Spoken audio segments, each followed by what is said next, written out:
Ladies and gentlemen, good morning. Would you please give me your attention for a moment so I can explain what we are doing today? Did you catch that? That was my teacher voice. Deliberately projecting my voice this way is an example of a teacher move, a strategy a teacher uses for a specific management purpose. All teachers have their moves, but not all teachers use their moves deliberately.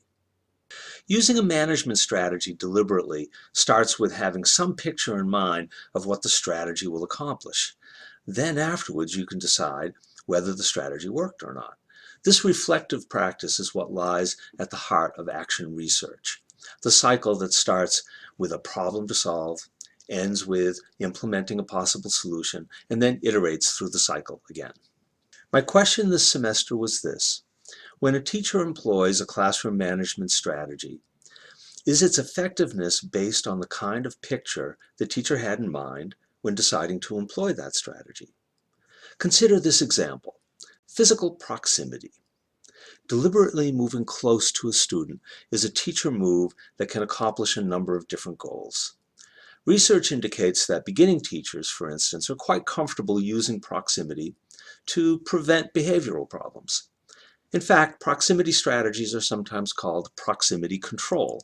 In other words, establishing control of the classroom is the picture in the teacher's mind. But what about holding a different idea in mind? Other research has suggested that proximity can be used to more positively and effectively engage students. Would this be a more useful picture to have in mind? An answer to this question would help in the training and development of both pre-service and practicing teachers. My research would try to answer a deceptively simple question. Does it matter, in a classroom, what you think you're doing before you do it? For instance, let's say a teacher uses proximity in a particular class. A researcher records the interaction.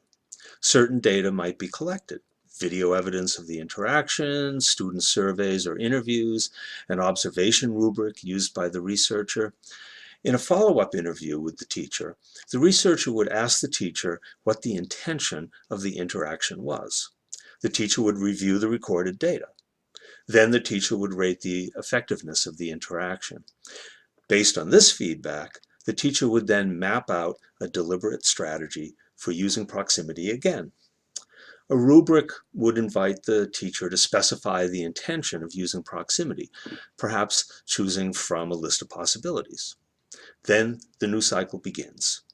In this way, the teacher becomes a more reflective practitioner and perhaps a more effective teacher as well.